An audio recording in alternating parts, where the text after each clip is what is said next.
गुरु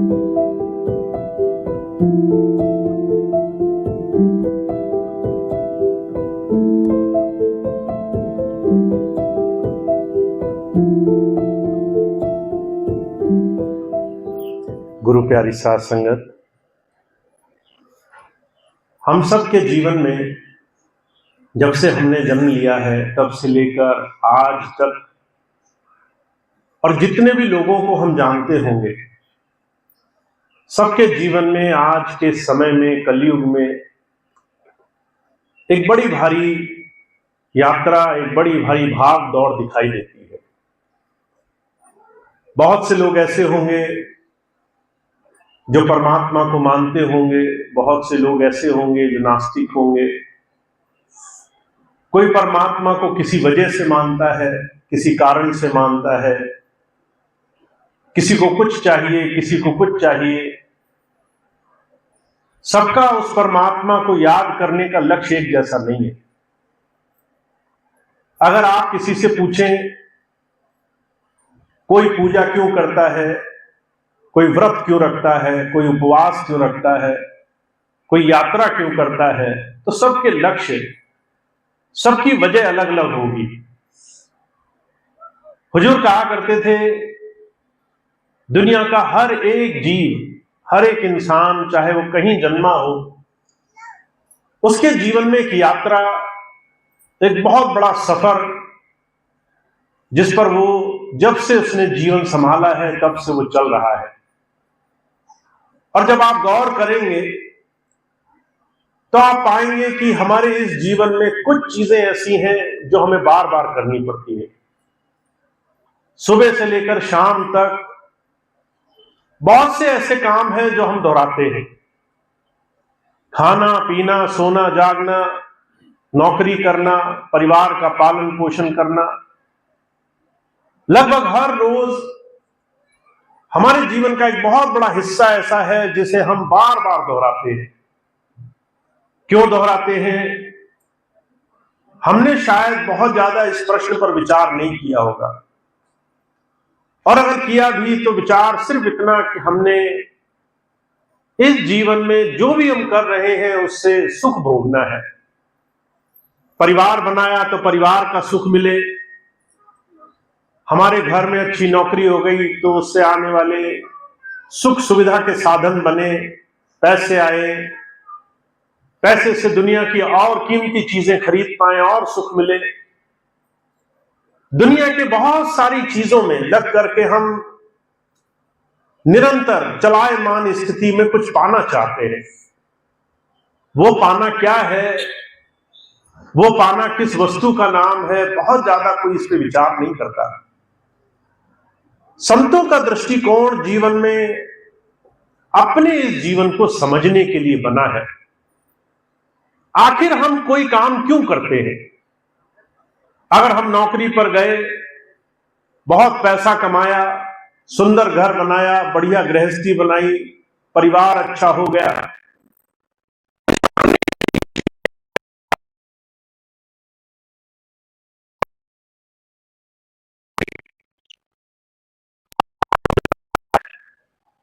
क्या हम बहुत सुखी हो गए हैं? कहा, ना सुख विद्या के पढ़े, ना सुख वाद विवाद, साध सुखी सहजो कहे, लागी सुन समान। अगर हम अपने आप से प्रश्न करें कि दुनिया की इतनी भाग दौड़ के बाद क्या हम सुखी हैं? क्या पैसा हमें सुख दे रहा है? क्या पैसे से खरीदी हुई वस्तुएं हमें सुख दे रही हैं? सोना चांदी हमें सुख दे रहा है?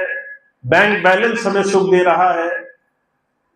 तो हम पाएंगे कि जितनी भी चीजें सुख के लिए हम गिनते हैं वो कुछ क्षणिक सुख देती आई है। अगर आपके पास कुछ थोड़ा सा सामान हो, दुनिया की थोड़ी सी वस्तुएं हो, उससे ज्यादा मिल जाए, छोटा घर हो बड़ा घर मिल जाए, साइकिल हो मोटरसाइकिल मिल जाए, कम आमदनी हो ज्यादा आमदनी हो जाए, बस वो थोड़ी देर का सुख हमारे जीवन में आता है। और जैसे ही हम इन तमाम नए साधनों के आदी होते हैं, वही सुख साधारण हो जाता है। वही बढ़ी हुई वस्तुएं अब उतना सुख नहीं दे रही। वही बड़ा सुंदर परिवार, अब उसमें बहुत सारी ऐसी चीजें दिखाई दे रही हैं जिससे हम परेशान हैं। वही परिवार जिसे पाने के लिए हम 24 घंटे भाग रहे थे, उसमें अब हमें बहुत सारी परेशानियां नजर आ रही है, आपसी द्वंद्व नजर आ रहा है, कोई बात नहीं मान रहा, कोई हमारे हिसाब से नहीं चल रहा, जैसा हम चाहते हैं वैसे दुनिया नहीं कर रही। हम 24 घंटे इसी उधेड़ बुन में अपने ही अंदर हर वक्त हर घड़ी इसी जोड़ भाग में लगे हैं कि आखिर जीवन में ऐसा क्या करें कि हमारे जीवन में सुख उपजे। प्रभु कहा करते थे इस सवाल का जवाब बहुत ज्यादा लोगों को नहीं मिला, और ऐसा नहीं है कि आज नहीं मिला। जब से दुनिया बनी है, हमारा जीवन, हमारे इस जीवन से पहले आए हुए हमारे पूर्वजों का जीवन, माता पिता, उनके माता पिता, जहां तक भी आप सोच सकते हो, सब इसी उधेड़ बुन में लगे हैं कि आखिर सुख किस वस्तु का नाम है, आखिर जीवन में आराम क्या है, ठहराव क्या है, रुकना क्या है, जिससे हमारे जीवन में हम उस स्थिति को पा सके कि हमारा ये दुनिया का भाग दौड़ खत्म हो जाए। संत आते हैं, महात्माओं ने इसी प्रश्न की खोज करने से जीवन की शुरुआत की। भाग दौड़ के पीछे के कारण क्या है, उस बात को समझने की शुरुआत की। और उन्होंने क्या पाया?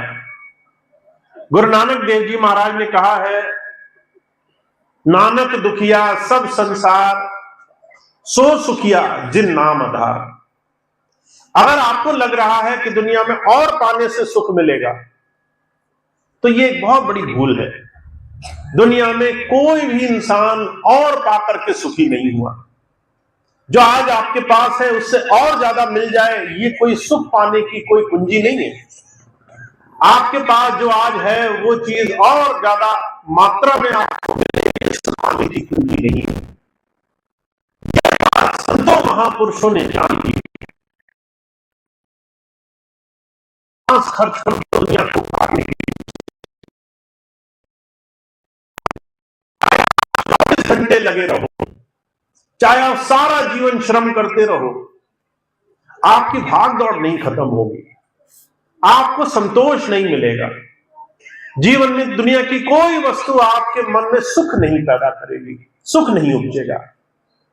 अब ये बात अगर हमें अपने जीवन में किसी संत की नजर से समझ में आती है कि जो हम पाना चाहते हैं वो हमारे किसी भी प्रयास से हमें नहीं मिल रहा, हमारी हर पल हर घड़ी की भाग दौड़ से हमें वो ही नहीं मिल रहा जो हम पाना चाहते हैं, तो हम अपने जीवन में अपने आप को किसी दूसरे तरीके से जीने के लिए प्रेरित कर सकते हैं। हुजूर कहा करते थे, संसार में बाहर किसी भी काम से किसी भी इंसान ने संतोष नहीं पाया। इसका मतलब यह नहीं है कि दुनिया की चीजें व्यर्थ हैं, इसका मतलब यह नहीं कि दुनिया के काम करना छोड़ दो, इसका मतलब यह नहीं कि दुनिया की सारी चीजें, सारी जिम्मेदारी छोड़ करके भाग जाओ। महापुरुष कहते हैं, दुनिया के सारे काम, ये सारे साधन तुम्हें जीवन में कुछ सिखाने के लिए परमात्मा ने बनाए हैं। दुनिया के हर एक साधन का निर्माण इसलिए किया कि क्योंकि तुम इसमें धैर्य रख करके सही चीज की तरफ जीवन में बढ़ सको। हमारे स्वामी जी महाराज अक्सर एक मिसाल फरमाया करते थे, अगर आपको अपने घर से किसी दूसरे शहर जाना हो, आप ट्रेन का टिकट बुक कराएं, उसका एक समय निर्धारित हो, आपकी सीट रिजर्व हो, आप स्टेशन जाएं तो जो सामने पहली ट्रेन दिखती है, क्या उसी पे बैठ जाते हैं या अपनी ट्रेन के आने तक का इंतजार करते हैं? आप बड़े धैर्य पूर्वक उस समय तक का इंतजार करते हैं जब आपकी यात्रा पूरी कराने वाली सही ट्रेन आपके सामने आएगी। हो सकता है उसके लिए आपको थोड़ी देर रुकना पड़े, हो सकता है उसके लिए आपको धैर्य का परीक्षण करना पड़े, हो सकता है उस पूरे दौरान जो भी आपको अनुभव हो, बहुत से लोग भीड़ में ऐसे हो आपको धक्का मारे, बहुत शोर हो रहा हो, तरह तरह की बातें हो जो आपको पसंद नहीं हो, जहां आप जाकर बैठ गए, वहां का माहौल, वहां की व्यवस्था आपके मन अनुरूप ना हो, उस समय तक धैर्य रखना, जब तक आपको आपके सफर तक ले जाने वाली सही गाड़ी आपके सामने नहीं लग जाती। ये वो साधन है जिसे हमें अपने जीवन में संत सिखा देना चाहते हैं। अब कैसे सिखा देना चाहते हैं? हुजूर कहा करते थे, तुम्हारा ये जो जीवन है, ये 3 चीजों से मिलकर बना है। पहला स्थूल शरीर, जो बाहर का शरीर आपने पाया है। बाहर शरीर से होने वाली बहुत सारी जीवन की घटनाएं जो आपके जीवन में हो रही हैं, वो आपके सामने तुरंत पकड़ने वाली गाड़ी नहीं है। वो अभी आपके चढ़ जाने की स्थिति में नहीं है कि आपको इसी गाड़ी पर बैठ जाना है। आपको अपने जीवन में कहां जाना है, इसके लिए धैर्य और निर्णय आपको करना पड़ेगा। दूसरी चीज, सूक्ष्म अवस्था, मन की स्थिति। मन में आने वाली, मन के चारों तरफ होने वाली, मन से समझी जाने वाली दुनिया की अनगिनत चीजें जो आपके सामने हो रही हैं, हर एक चीज आपकी प्रतिक्रिया के लिए नहीं है कि हर एक चीज पर आप अपनी टिप्पणी करो, हर एक काम में आप अपना सर लगाओ, हर एक बात को आपने अपने मन में रखो, हर एक बात पर आप अपना जीवन जीना शुरू करो। महाराज जी कहा करते थे, अगर आपने शुरू में ये 2 चीजें समझ ली, तन से और मन से आपको जीवन में हर एक काम में लगना नहीं है। आपको चुनाव करना है कि आपका समय और आपके सही दिशा में जाने वाला साधन क्या होगा। इस साधन को समझने के लिए आपको अपने मन पर थोड़ा सा संयम कसना है। अभी हम चाहे जितने भी समझदार हो, पर एक छोटी सी चीज जो महापुरुष हमें समझाना चाहते हैं, वो ये कि जब से आपने जन्म लिया तब से आपने बहुत सी चीजों को सीखने की कोशिश की। स्कूल गए तो आपको पढ़ा लिखा दिया गया, संसार में रहे तो आप दुनिया के अच्छे बुरे लोगों को देखना समझना सीख गए, पर आपको ये नहीं अभी तक समझ में आया कि आपका मन दुनिया में जो कुछ हो रहा है, आपका शरीर जो कुछ भी दुनिया में हो रहा है, उससे अपेक्षा करने लग गया है। हर एक चीज जो आपके चारों तरफ हो रही है, आप हर एक चीज में उलझ रहे हो। अर्जुन कहा करते थे, जो अपेक्षा है ये हमें धैर्य नहीं धारण करने देती। अपेक्षा एक ऐसी चीज है, उम्मीद एक ऐसी चीज है जिससे हम संसार में बहुत दुख पाते हैं। हमारी अपेक्षाएं अगर संसार की हर एक चीज से हो, अब अगर आप चारों तरफ अपने जीवन में देखो, हमें किस चीज से अपेक्षा नहीं है? हमें हर एक चीज से अपेक्षा है। हमें पड़ोसी से अपेक्षा है कि वो हमें हमारे अनुरूप हमारा सम्मान करे। हमें अपने घर वालों से अपेक्षा है, बच्चे हमारी बात सुने, माता पिता हमारे हिसाब से चले, पति पत्नी हमारे हिसाब से जीवन जिए। हमें अपेक्षा इस बात की है कि जीवन में जो कुछ भी हो रहा है वो हमारे हिसाब से क्यों नहीं हो रहा। हम चाहते तो कुछ और है, हमारे जीवन में हो कुछ और रहा है। ऐसी अनगिनत अपेक्षाओं से हम 24 घंटे अपने जीवन में हर पल हर घड़ी अपने आप को दुखों की तरफ ले जा रहे हैं।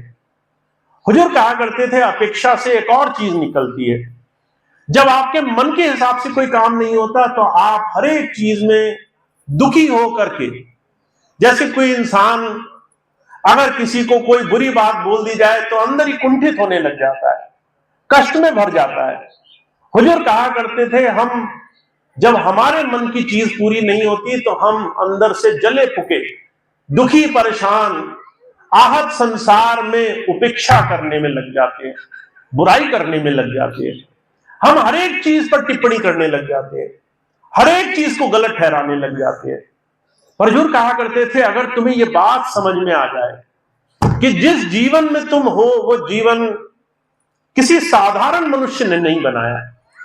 जब माता के गर्भ में बच्चा आया तो माता और ना ही उस बच्चे की, दोनों की यह समर्थता नहीं थी कि वो अपनी शक्ति से जीवन धारण कर सकते। किसी परमात्मा की शक्ति से ही वो एक छोटा सा जीवन जन्मा गया। पूरे जन्म ज्यादातर हिस्सा उसके भाग्य में लिख दिया गया। का राई घड़े घटे न तिल घटे, जो लिखिया करता, न राई बराबर बढ़ेगा और न तिल के बराबर संसार में घटेगा जो परमात्मा ने तुम्हारा भाग्य, जो ज्यादातर तुम्हारे जीवन का हिस्सा तुम्हारे जीवन में लिखकर भेजा है। अब अगर तुम 60%, 60% अगर अपने जीवन में अपना भाग्य उस परमात्मा के लेखे के अनुरूप लेकर आए हो, इस संसार में जीवन मरण का हानि लाभ, जीवन मरण यश अपयश विधिहार, तुम्हारे जीवन में कब फायदा होगा, कब नुकसान होगा, कब तुम्हारे जीवन में जन्म होगा, कब मृत्यु होगी, कब तुम्हें लाभ मिलेगा, कब तुम्हारी कोई हानि हो जाएगी, जब ये ज्यादातर चीजें तुम लिखवा कर लाए हो, तो फिर तुम ये क्यों नहीं मानते कि दुनिया का ये सारा जीवन जो तुम्हारे चारों तरफ बना है वो परमात्मा ने किसी खास उद्देश्य से बुना है। तुम्हारे जीवन में अगर अच्छाई बुनी है, कुछ अच्छा होना है, तो वो उससे भी कुछ सिखाना चाहता है तुम्हें, उससे भी तुम्हें कुछ जीवन में सीख लेकर के उससे जीवन का निर्माण करना सिखाता है। अगर तुम्हारे जीवन में कुछ बुरा घटना हुई, तुम्हारे मन के अनुरूप कुछ नहीं हुआ, तुम्हारे जीवन में तुम्हारे हिसाब से कोई काम नहीं बना, तो भी वो परमात्मा ने लिखा है। जब भी हम इन तमाम चीजों को अपने जीवन में समझते नहीं और हर बात, हर छोटी से छोटी चीज पर हम दुखी होकर संसार में भाग दौड़ मचाना शुरू करते हैं, तो हमारे जीवन में एक सीधी सी रास्ता, एक सीधी सी राह, हम उसको तरह तरह से तोड़ मरोड़ करके उसमें बड़ी ज्यादा विकृति पैदा कर देते हैं।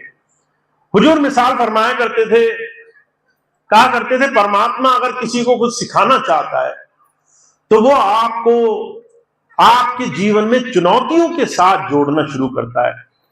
अगर आप अपने बच्चे को स्कूल भेजें, अगर अध्यापक आपके बच्चे को अच्छे से पढ़ाना चाहे तो उस बच्चे को उसकी क्षमता से कठिन प्रश्न देगा। अगर बच्चा आसान सवाल कर सकता है तो अध्यापक उसे थोड़ा मुश्किल सवाल देगा। मुश्किल सवाल देख करके अगर बच्चा हाय हाय करने लगे, ये सवाल तो मुझे आता नहीं, ये सवाल मुझे दे दिया गया, मास्टर का मुझे फेल करने का इरादा है, ये मेरे खिलाफ है, ये तो मेरे विपरीत है, ये तो मेरे जीवन में नाश करना चाहता है, रोना धोने लगे, चीखने चिल्लाने लगे, मास्टर की बात ना माने पर तंत्र मंत्र करने लगे, भागने लगे कि इस मास्टर की बुद्धि ठीक की जाए, ये वही सवाल हमें दे जो हमें आता है। हुजूर कहा करते थे, अगर तुम्हारे जीवन में हर एक चीज वो हो जो तुम्हें आती है तो तुम सीखोगे क्या, तुम आगे कैसे बढ़ोगे, तुम अपने जीवन में और कैसे प्राप्त करोगे। तुम्हें जब परमात्मा आगे बढ़ाना चाहता है, हुजूर कहा करते थे, एक बार किसी ने उनसे पूछा कि जब भी मैं परमात्मा से कुछ मांगता हूं, जब प्रार्थना करता हूं, तो मैं देखता हूं मेरे जीवन में और ज्यादा पीड़ाएं, और ज्यादा कष्ट आने लग गए, इसके पीछे कारण क्या है। तो हुजूर कहने लगे, जब तुम परमात्मा से कुछ मांगते हो, परमात्मा तुम्हारी मांग पूरी नहीं करता, तुम उस मांग के योग्य हो, तुम उस चीज को पाने के काबिल हो नहीं हो, उसके लिए तुम्हें तैयार करना शुरू कर देता है। जब तुम कहते हो कि मुझे कुछ करना है, वो तुम्हें उसके योग्य बनना चाहता है। जब तुम कहते हो प्रभु मेरा परिवार बहुत अच्छा हो, परमात्मा चाहता है तुम इस योग्य बनो कि उस अच्छे परिवार को संभाल कर रख सको। तुम्हारा परिवार अच्छा हो गया, तुम वही अपेक्षा करने वाले साधारण पुरुष हो जो हर वक्त दूसरे की गलती निकाल रहे हो, वो परिवार कितने दिन अच्छा रहेगा। तुम कहो परमात्मा मुझे जो है खूब धन दे, पर तुम्हारी स्थिति वही फजूल खर्ची करने वाली है, तुम उस धन को संजोने योग्य नहीं बने, कितनी देर तुम धनी रह पाओगे।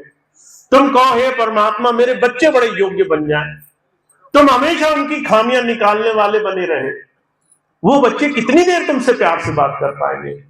हुजूर कहा करते थे, परमात्मा जब तुम मांग करते हो तुम्हें योग्य बनाना चाहता है, तुम्हारे सामने चुनौतियां रखता है, तुम्हारे सामने ऐसे संघर्ष रखता है जो तुम्हारी क्षमताओं से कुछ परे हो, जो तुम्हारी ताकत से थोड़ा ऊपर हो, जो तुम जानते हो उससे थोड़ा मुश्किल तुम्हारे सामने परिस्थिति पैदा करता है।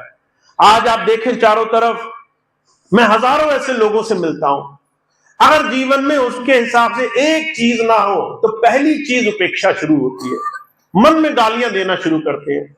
अगर पड़ोसी हमारी बात ना माने तो हम सोचते हैं पड़ोसी हमारे खिलाफ है। अगर हम कोई चीज कहें कि ये काम हमारा बन जाए, ना बने, तो हम सोचते हैं किसी ने तंत्र मंत्र कर दिया, किसी ने भूत बभूत कर दिया। मैं ऐसे ऐसे लोगों से मिला, अगर उनकी एक दो बार इच्छा पूरी ना हो जाए तो उनके मन में संशय पैदा हो जाता है, कहीं ऐसा तो नहीं कोई लोग मेरा बुरा चाहते हो।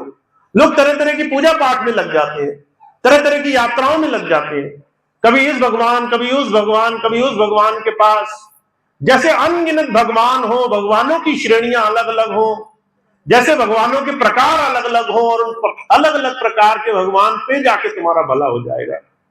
हुजूर कहा करते थे, अगर हमारे जीवन में सिर्फ हमारी इच्छाएं ही सब कुछ है, अगर पाना ही सब कुछ है, और वो सारी चीजें हम छोटे बच्चे की तरह, एक 2-3 साल के बच्चे की तरह जो हर एक चीज पर जिद करता है, और उसकी जिद ना पूरी हो तो वो पूरे घर को सर पर उठा लेता है, चीखना चिल्लाना शुरू करता है। अगर हम इतनी इच्छाओं के वशीभूत हों, अगर हमारी इंद्रियां, हमारे भोग, हमारी इच्छाएं, हमारी तृष्णाएं इतनी ज्यादा कमजोर हो, तो हम संसार में फिर उस परमात्मा की गति को नहीं समझ पाए।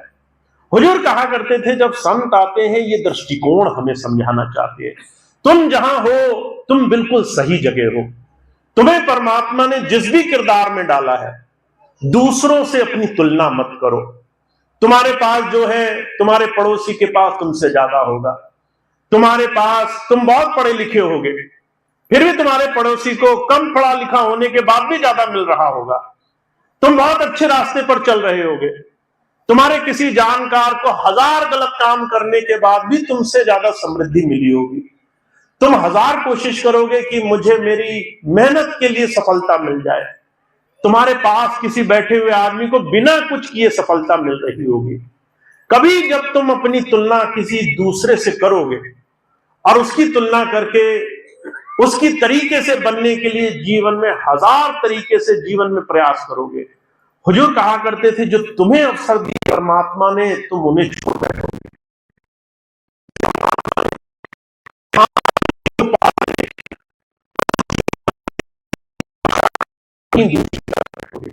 समझाते हैं, जहां हो तुम अपने जीवन में सबसे सही जगह बिठाए गए हो, तुम जिस स्थिति में हो उसी से तुम्हारा उद्धार होना है, वहीं तुम्हारे जीवन में तुम्हारे कल्याण का रास्ता रुका हुआ है। तुम उस जीवन में आगे कैसे बढ़ोगे? अपनी अपेक्षा अपने आप से करो, अपने आप को अपने बीते हुए दिन से तुलना करके देखो। तुम कल जो थे तुम आज क्या वही हो? तुम 1 साल पहले जो थे आज भी क्या वही हो? अगर तुम 1 साल पहले जैसे थे आज भी तुम वैसे हो, तो तुम्हें ज्यादा कैसे मिलेगा? तुम्हें ज्यादा कैसे प्राप्त होगा? हुजूर कहा करते थे, संतों ने, महापुरुषों ने एक बड़ा सुंदर नियम बनाया है, पात्रता का नियम, रिसेप्टिविटी का नियम। जितना बड़ा तुम्हारा बर्तन होगा उतना ही बड़ा खजाना तुम्हारे हाथ लगेगा। अब तुम्हारे पिछले साल और अगले साल में कोई अंतर तुम्हें दिखाई नहीं देता। पहले भी तुम सुबह से लेकर शाम तक उन्हीं अपेक्षाओं में लगे थे, आज भी वैसे ही संसार को देख रहे हो, और तुम्हारी इच्छाएं हैं कि परमात्मा तुम्हें और ज्यादा दे। हुजूर कहा करते थे, ये बात आम इंसान नहीं जानते, साधारण मनुष्य नहीं जानते, संत इस बात को हमें समझा देना चाहते हैं। तुम्हारे जीवन में सारी चीजें परमात्मा ने तुम्हारे लिए संजो कर रखी है। मुझे याद है बाबा सावन सिंह जी महाराज के जीवन की घटना। उनके जीवन में एक बूढ़ी माता उनके पास आई, कहने लगी, महाराज जी मैंने नाम लिया, मैं बहुत ज्यादा इच्छा में हूं कि मेरा भजन बना करे, खूब मुझे अनुभव मिले, खूब ज्ञान बने, पर जब भी मैं आपको खूब खूब याद करती हूं तो मेरे मन की इच्छाएं पूरी नहीं होती, मैं जो चाहती हूं वो कभी पूरा नहीं होता। बाबा जी कहने लगे, अगर तुम और पाना चाहती हो तो तुम्हें और करना पड़ेगा, तुम्हें और ज्यादा उस प्रभु को पाने के लिए जीवन में और ज्यादा अपना समय देना पड़ेगा, क्योंकि दुनिया में एक ही चीज ऐसी है जो प्रभु नहीं निकालता, तुम्हारी अंतर के भाव, तुम्हारी इच्छा, तुम्हारा प्रेम क्या है उस सही दिशा में आगे जुड़ने के लिए। कहा, कब शबरी चौका किया, कब हरि पूछी जात, प्रीत पाचली जानकर फल खाए रघुनाथ। तुम्हारे बड़े बड़े प्रयास, तुम्हारी बड़ी बड़ी कोशिशों से ज्यादा जरूरी है तुम्हारे अंदर का भाव क्या है, तुम किस भाव से जीवन जी रहे हो। अगर तुम अपने जीवन को अपेक्षा से जी रहे हो कि अपने जीवन में सिर्फ मुझे चाहिए, तुम्हारी मांग ही तुम्हारे जीवन में सबसे बड़ा केंद्र है, तो तुम्हारे जीवन में बहुत कुछ तुम्हारे हाथ से निकल जाएगा। अगर तुम अपने जीवन में स्वीकृति से जी रहे हो, उस परमात्मा ने जो दिया पहले उसके लिए शुक्रगुजार होना शुरू हो जाओ। उस मालिक की दया से पहले उसकी छोटी छोटी चीजों को याद करना शुरू कर दो। उन एक एक छोटी सी छोटी चीजों के लिए उसका धन्यवाद करने लगो। जब तुम्हारे जीवन में कृतज्ञता बनेगी, तुम्हारा हृदय उस प्रभु की दया से भरने लग जाएगा। जब तुम्हें ये लगेगा कि पहले तुम्हें जो मिला है वो तुम्हें बहुत काफी है, तुम्हारे लिए उसके एक एक दया मेहर के लिए अंदर से धन्यवाद निकलने लगेगा। हुजूर कहा करते थे, जब तुम्हारी मनोदशा बदलेगी तभी तुम्हारे जीवन में तुम्हारा काम बनेगा। तो बहुत से लोग सोचते हैं धर्म बाहरी संसार में बड़ी बड़ी चीजों को कर लेने का नाम है। आज आप देखिए, लोगों को हर रोज नए धर्म की आवश्यकता है। कोई आज काफी नहीं है, नई पूजा चाहिए, नए तरह की भक्ति चाहिए, नए तरह के क्रियाकलाप, नए तरह के कर्मकांड चाहिए, नई यात्राएं करनी है, नए नाम करने हैं, नए तरीके करने हैं। पर जो हमें मिला है, हुजूर कहा करते थे, उस चीज में आपने अपने आप को अभी ढालना शुरू नहीं किया। इसी कारण से आपके बाहरी जीवन के प्रयासों के बावजूद भी काम नहीं बनता है। तो संत मत सिर्फ ये कहता है, जो प्रभु की भक्ति, जो संसार की उपलब्धि, जो भी कुछ आपके जीवन में आपको पाना है, उसके लिए पहले आपकी पात्रता बड़ी जरूरी है। और पात्रता के लिए आपको अपने जीवन में जो भी उस प्रभु की दया से मिल रहा है, पहले उसका शुक्राना अदा करना बड़ा जरूरी है। क्योंकि अगर आपके जीवन में सिर्फ अपेक्षाएं लगी रही, स्वीकृति नहीं बनी, जो आपको मिला उसके लिए आपका मन एक पल भी उस परमात्मा के लिए राजी नहीं हुआ, जो नहीं मिला सिर्फ उसी की शिकायतें करता रहा, तो जो कहा करते थे आपका मन सिर्फ शिकायत करने वाला बनेगा, आपका हृदय सिर्फ शिकायत करने वाला बनेगा, इससे जीवन में कुछ आगे बढ़ेगा नहीं। तो संत आते हैं नजरिया देने के लिए आते हैं। हुजूर कहा करते थे, महापुरुष आते हैं वो दृष्टिकोण देने के लिए जिससे हम इसी जीवन को आज अभी इस क्षण से नई दृष्टि से देखने वाले बने। हम समझे ये जीवन हमारे लिए वरदान है, इसका हर एक क्षण हमारे लिए वरदान है। सुख भी वरदान है, दुख भी वरदान है। हमारे जीवन में अच्छा काम होता हुआ ये भी हमारी भलाई के लिए है, हमारे जीवन में आता हुआ कष्ट भी हमारी भलाई के लिए है। दोनों ही चीजें खास चुन चुनकर अगर परमात्मा ने रख दी हैं, तो तुम हर एक चीज से सीखते जाओ, हर एक चीज से अपने जीवन में उस काम को धीरे धीरे अपने आप को बेहतर बनाने के लिए करते जाओ। और वो बहुत भाग्यशाली हुए हैं, वो बहुत धन्य हुए हैं जिन्होंने अपने जीवन में अपने आप पर काम करना शुरू कर दिया है, जिन्होंने अपना भला करना शुरू कर दिया है, जिन्होंने पहले अपने आप को अपने तमाम बुराइयों से निकालने का साधन बना लिया है। तो सीधी जबान में सिर्फ एक छोटी सी चीज समझिए आप, धर्म बड़ी बड़ी अलग अलग पूजाओं को करने का नाम नहीं है, बड़ी बड़ी यात्रा, बड़े बड़े कर्म कांड में लगने का नाम नहीं है। ये अपने अंदर धारणा बनाने का नाम है, अपने आप को सही नजरिए से जोड़ने का नाम है। और अगर आज आपका दृष्टिकोण, आपका नजरिया, आपका जीवन इस तरफ इशारा कर रहा है, कैसे आप अपने जीवन को जी रहे हैं, उन सब चीजों में आपको सिर्फ दुख नजर आ रहा है, तो थोड़ा सा अपना नजरिया बदलना बड़ा जरूरी है। तो थोड़ा सा इस दिशा में कदम बढ़ाएं, कैसे हमें अपनी दिनचर्या जीनी है उस दिशा में हम थोड़ा सा ध्यान देने वाले बने। तो आज सिर्फ इतनी बात को अपने जीवन का आधार मान लें। हमारे जीवन में, हमारे जीवन की एक एक छोटी सी छोटी घड़ी हमें आगे ले जाने के लिए है, और इसके लिए आप जितना ज्यादा अपने आप को अपने लिए जितना ज्यादा सही दिशा में बढ़ाने पर प्रयास करेंगे, उतनी जल्दी काम बनने लग जाएगा। तो हमारे स्वामी जी महाराज सिर्फ इतनी सी बात कह रहे हैं, अपने जीवन का, अपने आप का, अपने नजरिए का सही रूप में हमें सही दिशा में लगाने का ध्यान रखना है, और इतनी ही बात से हमारे जीवन में सारे काम बनने हैं। तो सिर्फ धर्म इस छोटी सी धारणा को जीवन में बसाने का नाम है।